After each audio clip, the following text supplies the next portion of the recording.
हमरे ई देशवा के दुई गो लाला हो, मोदी भैया रामा हउए योगी लखन लाला हो।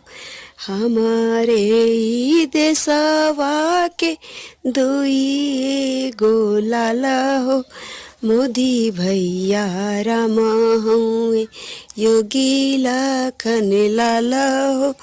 त्रेता में राम लखन, द्वापर कृष्ण बलराम हो। कल युग में जन्म लिहले मोदी योगी नाम हो।